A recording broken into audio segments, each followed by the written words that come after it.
What would you like to do if money were no object? Wealth is a product of the mind. No amount of money you ever achieve will make you wealthy. Now is the time to take risk. Winners don't make excuses when the other side plays the game. The only thing we have to fear is failure is just there to point you in a different direction. You're listening to the Inlight Podcast with your host, Max Starr.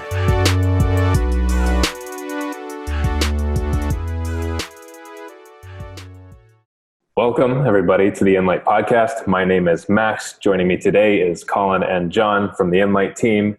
Today, we're going to talk about this week's blog post, Value Investing. This was written by John. It is along the lines of his philosophy of investing from a value standpoint, but we are doing this podcast to dive a little bit deeper into this conversation.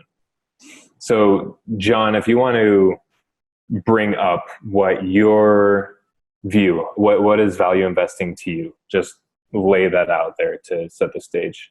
Yeah, sure. So traditionally value investing has been about buying like $1 for a quarter. So like in the classic like Graham and Dodd or Buffett sense, it's you're looking for something that's undervalued versus the market. So the market gives you a price and you've got your view of intrinsic value. And if something is trading for something lower than what your intrinsic value is, that's a value, right? Or if something is trading higher than your intrinsic value, you could short it. There's a value on the other side. So typically it's been all about numbers and just thinking about just the valuation piece of it. And there's been kind of a flow between growth and value. And I think up until the current times here where things have gotten quite beat up, people have been all about growth. So that there's been kind of a dismissal of value because it just hasn't been a lot of things that are, that in that camp. So the way I think about it is along the traditional lines, but I think there's other things that you can bring into it that maybe make sense of some of the growth elements in the value context. So I talk about things like margin of safety, and people talk about that again in terms of price. Again, market price is somewhat different than your intrinsic value that gives you a margin of safety. But you could also say that there's a margin of safety in things like domain expertise, where like if you're a doctor, you're looking at biotech stocks or drug discovery stocks, things like that, you might have a margin of safety by way of your domain expertise. So that would allow you to have a better view or to have, again, a differentiated view than the market. Other things I think kind of get overlooked, and one that's really important to me is alignment. So alignment of interests. And throughout the financial system, you have a number of different intermediaries, brokers, agents, things like that. And just kind of knowing who's got skin in the game and why, what their role is, why that role might dictate their actions, and how they are aligned or misaligned with you, I think is a really important part of the value equation as well. That kind of goes overlooked. Other things you talk about, volatility and risk, the difference between those two. And then not feeling the need to act, I think is a big one as well. I think that if you watch CNBC or Bloomberg Television or any of those things, like there's always something trading, and like there's always, you got to do something, and there's always the blah, blah, blah. What are you doing about that? What are you doing about that? You don't have to do anything. There's most of the time not doing something is usually the best course of action. And especially if you don't feel like you've got enough information, or if something is novel. I point this out in the blog too, like the harder it is for you to explain something, either in your own words or just in general, probably less you understand about it, and the more you should either spend the more time you should spend on it, or maybe it's just not a fit for what you're up to, and you should be cognizant of that. I think that's part of value as well, just sort of knowing what you can and cannot do, or where you should and should not play. So, for me, it's like I've never played well in technology stocks or biotech stocks. It's not a language that I speak. So for me to pitch something like that, I'd be reading off a script and talking about a lot of chemistry that I just don't have expertise in. I think that's important. And then doing the work. I just want to mention that as well, where there's a lot of people that just kind of look at something and take it as a given, where, you don't go deeper into why is this occurring. I think things that we've talked about amongst the three of us, things like a dividend yield, especially now when things might be dislocated, like people will talk about, wow, this thing's got like a huge dividend yield, or this bond is trading at this really wild yield of maturity, and they kind of leave it at that. They don't look at the underlying situation and say, well, that dividend might get cut. So the reason that it's trading at this high level is if something doesn't make sense here, and it's more likely the dividend's going to get cut, or if something's trading at a really high yield of maturity, chances are it's not going to yield par at maturity, but there's going to be some sort of event that occurs. So that's kind of the basics of doing Are you work. saying there's no guarantees in the market? Correct. There's no guarantees, but just looking beyond those first order effects and just doing the next level of work and understanding what's going on and why. But the what is less important than the why usually. I think, in value investing. Yeah, I mean, those are kind of the short strokes. I think that the rest of it's probably similar to other people's view. But guide me, Max, where you want to go? Yeah, there's an interesting spin that you took on this article you wrote, that a lot of value investing is typically put out there in terms of numbers. You're looking at numbers. You're comparing, okay, this number to this number. If I could buy $1 for a quarter, that's a no-brainer, right? What you might not know is that there's actually $2 of risk behind that dollar that is overhead that you don't see. So when you're spending that quarter, you're actually getting $1 positive and then $2 negative. So you're losing $1. It's not a good trade or an investment. And I love the point that you bring in about personal experience, whether it's your expertise or the way you are looking at the technicals, the financial data, the fundamentals of a company. Every single person investing has their own personal experience with that investment, whether it depends on their industry that they're in. Like you said, doctors, and getting into biotech stocks can kind of make sense. And you don't do biotech stocks personally because you don't speak the language, you don't know what you're talking about. So there's a lot more risk. So value investing looks simple on paper, as if it's here's a quarter, here's $1, but most people don't. I wouldn't say most people. There's a lot of people in the industry who respect risk properly, but there's a lot of investors and traders that I've seen, at least personally, and I think you have as well, who don't respect risk. They don't consider all of the risks that's attached to that dollar. You have laid out the examples in the blog post. For anybody who hasn't read that, just read there. We're not going to go through everything word for word for you, but John, what are some other ways that value investing plays into this risk or this unknown that is behind the value that you think you're receiving? Usually in the classical sense too, you're looking for things that are beat up, or it's usually things that aren't flashy. So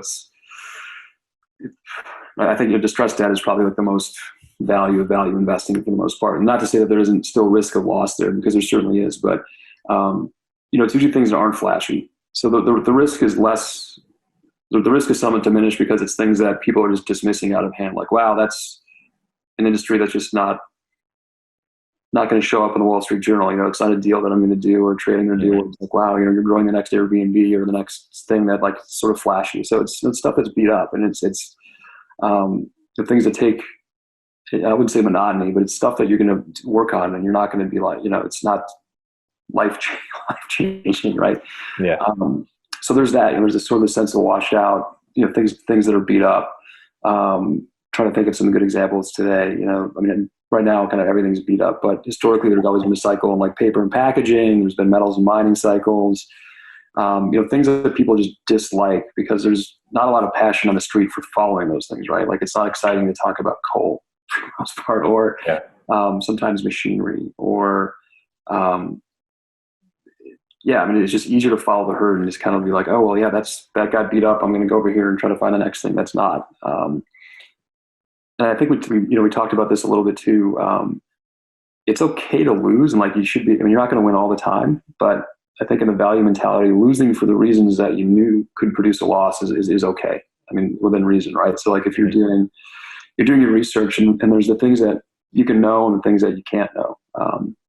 So as you're doing your research, I guess taking another tact at that is like there's things that can be known and things that maybe can't be known. So and there's things that you can know and there's some things that other people can know, right? And maybe you can't know those things, either because information is not available to you, or like we're talking about, you don't speak that language. So for me to like understand how that drug discovery process works, I'd have to do a bunch of digging and learning that I just don't have. So I'm not able to know that, right? Someone else is able to know that. That's something I shouldn't step into. And if somebody else is able to know it, they could take the opposite side of your trade.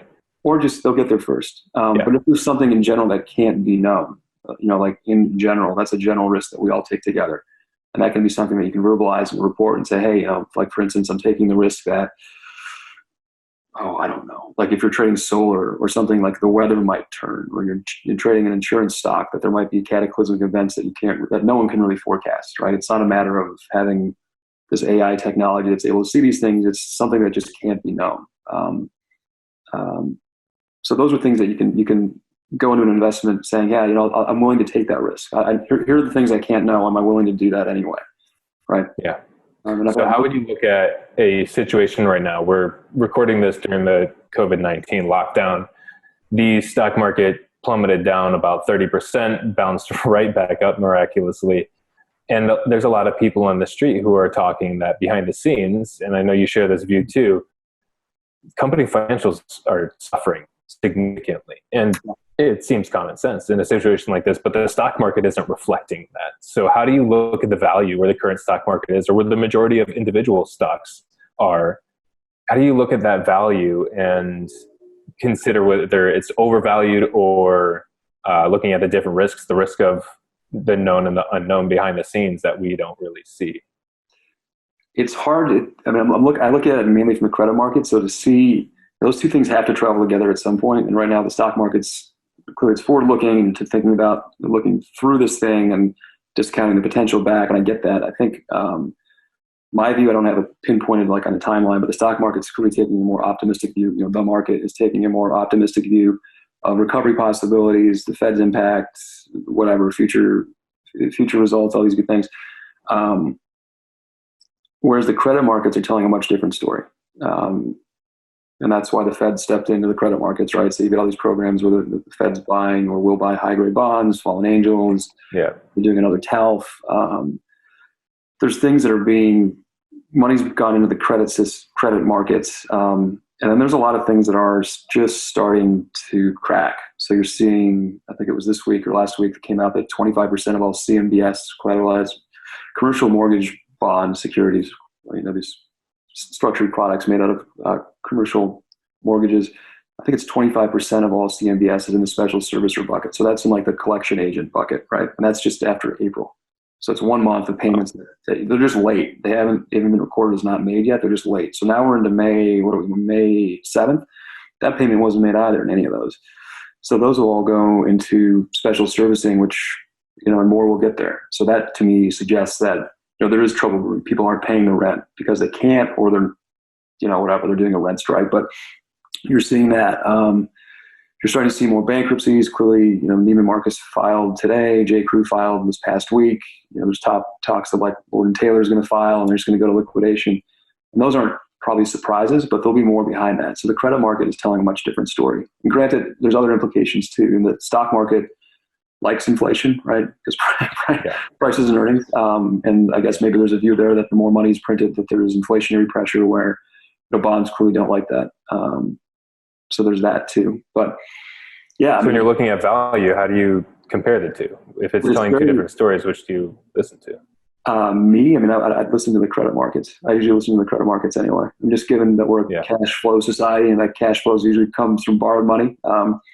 If there's trouble borrowing money or there's disruptions in that, the money flows are disrupted, at some point that hits. It has to. What percentage of the economy is closed too? It's just surprising me that the stock market can say that with where consumer spending is likely to go, where unemployment's likely to go. Was a Kashkari said yesterday, we're probably like 24% effective unemployment, probably. Yeah, probably. And where do you, I guess, John, when you look at like that forward-looking, on the equity side, like there's kind of things that are already priced into the market, and like is the discount, like the discount rate for like future cash flows, like are they using the right discount rate for future cash flows? Right. Well, that's, and not to get into policy, like if interest rates are like zero, like what's the discount rate, right? It's super low. So there's that kind of perversity too.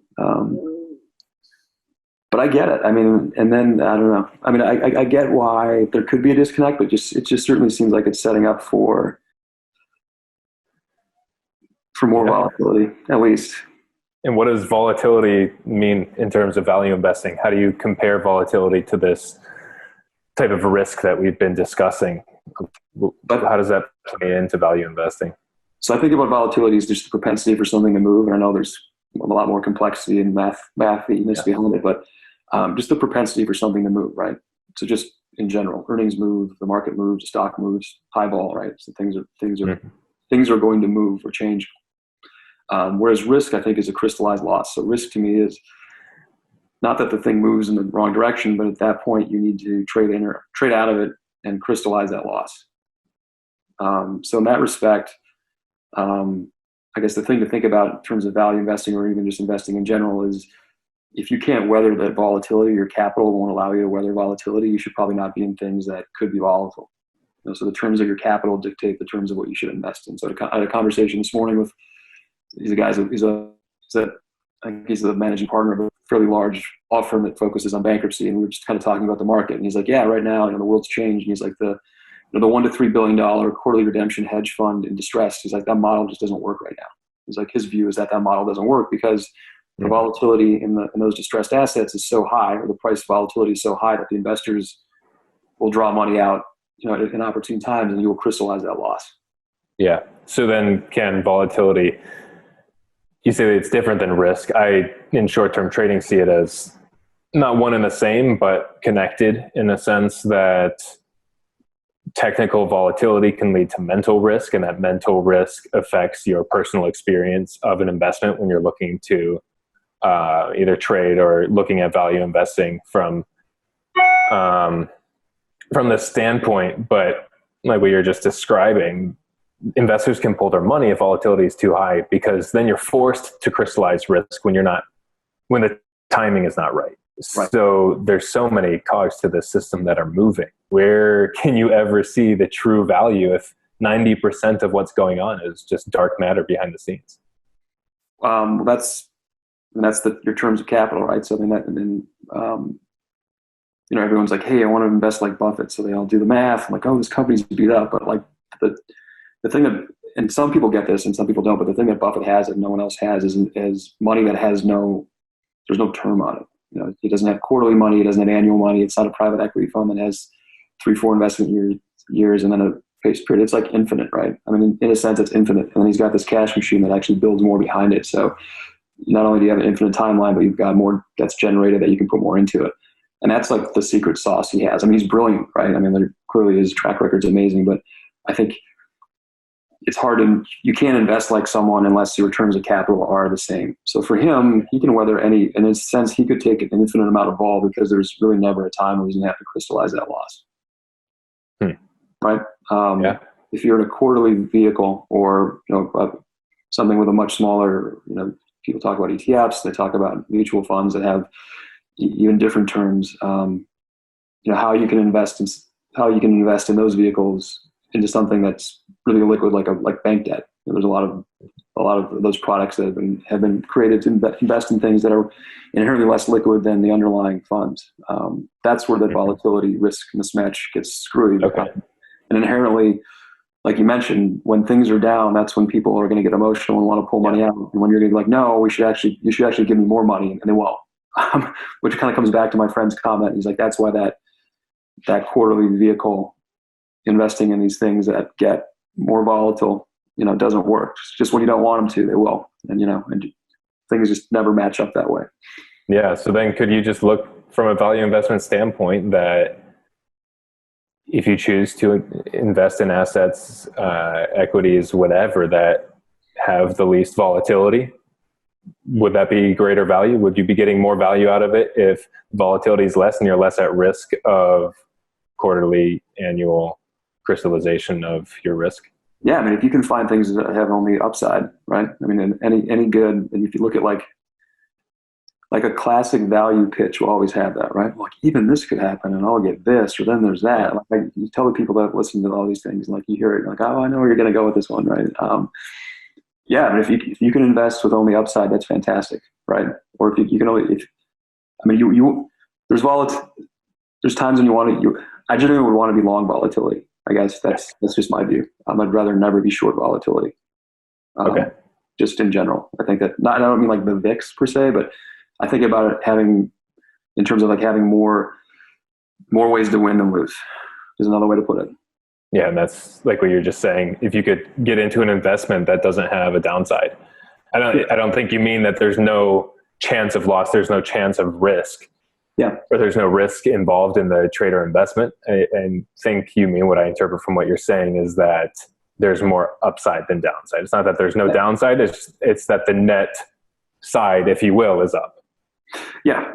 So that's where, a lot of the traditional like liquidation analyses come into place when you talk about corporate credit, like in bankruptcies, or, if you're buying something at low trough earnings, low multiple, cyclically low demand, like all that stuff. Like that's why some people that trade commodities or those names are just extremely smart because they traded different cycles and they just have that view on when things are at triple lows, right? And then there's only expansion from earnings powers. I mean, if there's all those things go your way, right? Or any one of those goes your way and you win. But if all of them go your way, you win, which is almost the inverse. Like one of the things we talk about or have watched, and you're starting to see it now, and this has nothing to do with any of the reasons except for COVID, but commercial real estate was one that people have watched for a while.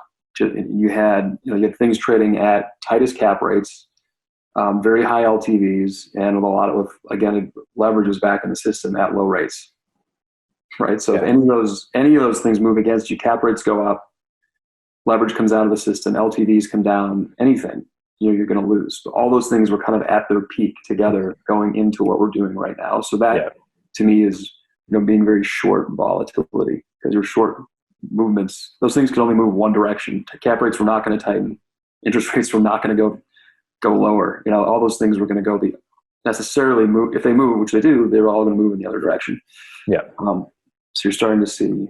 So you need to adapt, or have the ability to adapt through volatility. Whether something goes up or down, you need to adapt with it. And like you're saying, be long volatility essentially. Yeah, I mean, and again, volatility can be very mathy, and I'm not talking about like options pricing, but just thinking about like when you put a position on, where are you vis-a-vis volatility in any of the underlying things? Yeah. Can you just look at past charts and see when certain cycle, I mean, the market happens in cycles. We're all familiar with that.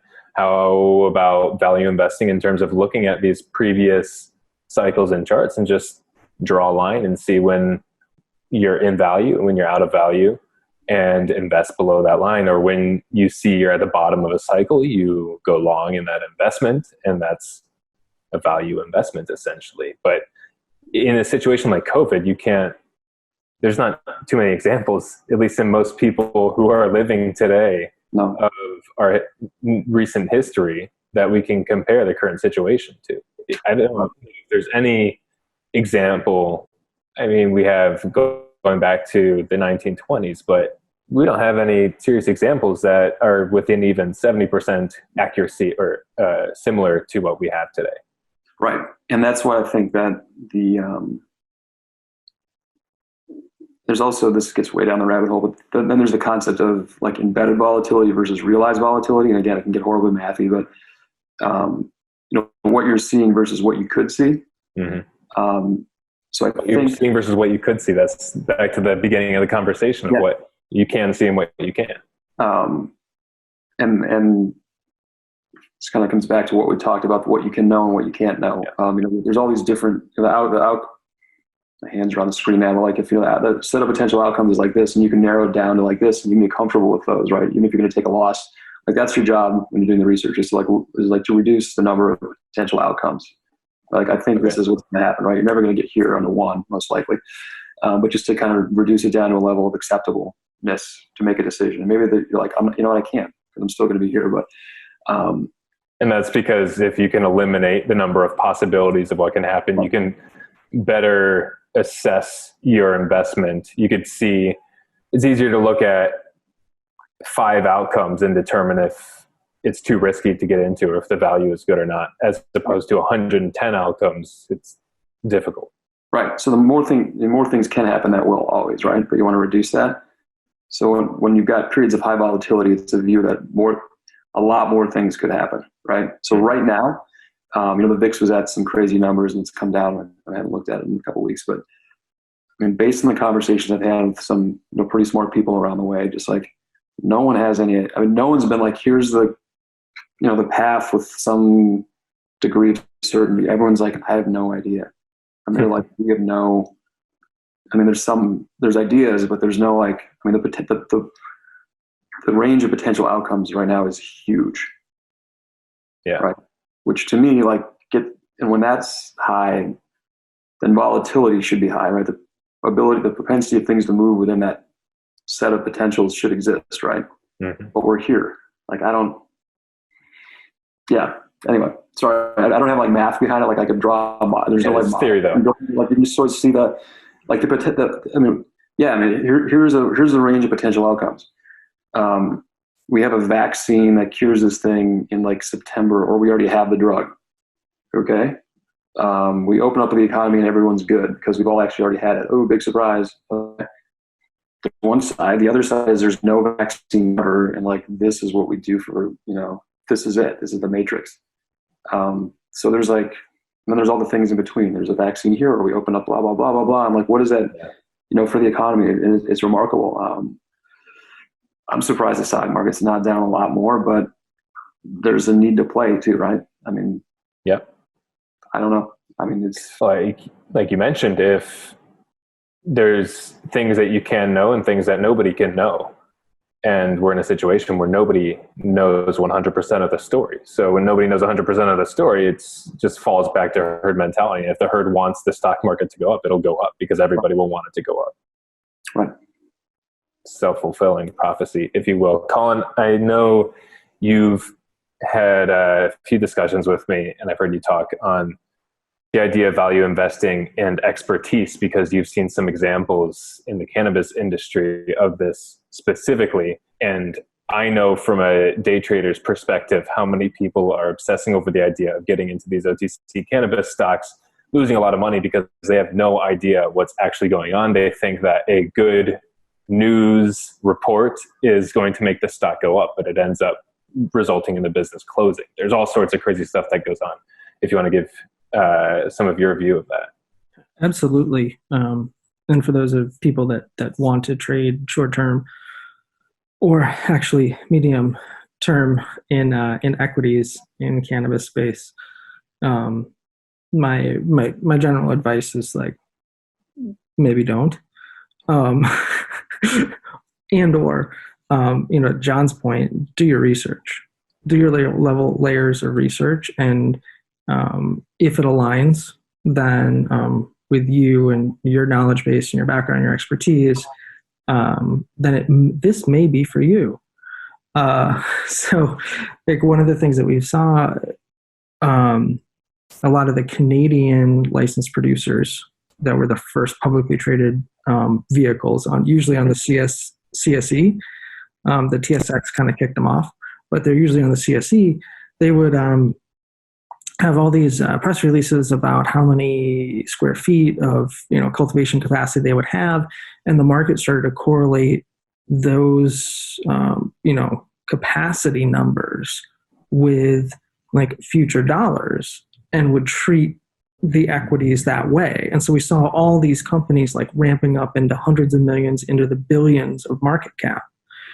And unfortunately, there was no real expertise that was being put into the kind of the volume drivers of those equities. And so what we ended up with there's a total addressable market in Canada of about $18 billion of top line revenue. And the like top whatever Canadian cannabis companies have like a $28 billion market cap. And typically in the industry, like even privately held cannabis companies trade at like 1 to 3x market cap for private, where you're going to pay like, so or you have like liquidity discounts and fun things like that. So, to me, like I would expect most of the Canadian LPs to lose about half their market cap over the next 2 years. Wow. And of course the US players, as well as some of the ancillary stocks. So like the cultivation supply companies like GrowGen, and you've got Kush for packaging, and like all these other ones, data providers and things like that. The cannabis companies that are US based are great because they have a larger total addressable market in the future. However, they should be inelastic with a lot of other things in the market, but they're not being treated that way. And so you can kind of do your research And you can say, okay, these should be the key drivers. And this is, there are only I've narrowed it down, like John's scenario, right? There were 10 outcomes. I've narrowed it down. There are only 3 outcomes. This is great. And then all of a sudden you get outcome number 7. And you're like, what the happened? Yeah. And part of it's just there's an inefficiency in knowledge and information, right? In that part of the market. And there's even an inefficiency in expertise in the people that drive larger blocks of volume. So even institutional buyers that usually drive massive amounts of volume that you can ride, right? They don't have the expertise levels necessarily to really be doing what they're doing. And they're taking the stocks along with them. Whew, that's scary. Sounds scary. Yeah, it's exciting. Yeah. Exciting. That's being long volatility for sure, as John was talking about. And that inefficiency point you made, I think, is a huge factor of this value investing topic, of looking at efficiencies and inefficiencies in different industries, as well as your own personal expertise. Like you're saying, the people who are making the movement happen in these companies and these equities don't even have the expertise required to move it in the proper direction. So how can you bet your money from a value perspective in an industry like that? And cannabis it stands out as a current industry that's more unknown than others, for sure. Yeah. But that's only because there's a lot of people who aren't in the industry right now. It's a very small industry. But how many people listening to this podcast are experts of the coal industry? And so it's the same thing. But you're throwing your money into coal mining companies because you read some news headline that their quarter 1 earnings were positive, they beat expectations, and you throw your money in it thinking that it's a good value right now because somebody on Wall Street, some random person on Wall Street said that it's 20% undervalued currently, but you're not experienced in it. So the value is not there. The risk is too high. There's too much downside to the upside. So value investing is a lot more than just the numbers on paper. It's a lot more than just buying $1 for a quarter, because you never know the strings attached to that dollar. Yeah. If anything, any last points? As an example here, cannabis might be just too sexy to be a value pick, right? Like John said, you want to go for just they almost look like a little boring, right? The blue, these certain ones, and that's that's the thing. And even to the point of for me, being able to buy $1 for 25 cents and have everything else remain constant, maybe that's too sexy to be considered value investing. It might be a little narrower than that, right? We might be buying 65 cents for 25 cents. And hopefully it's in the same currency. We don't have foreign exchange rate. Damn it.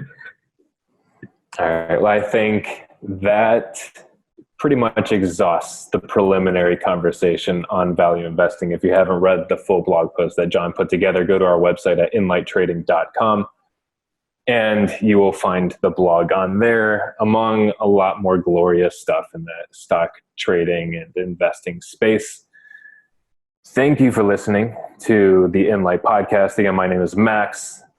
This is John and Colin joining me from the Inlight team. We also are waving at the screen because we're recording this on video too.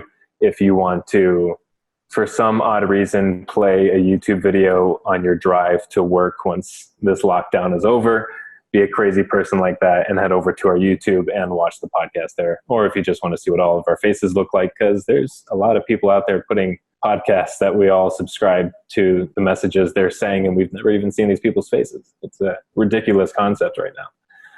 Anyways, thank you for listening, and we will see you next week on the Inlight Podcast.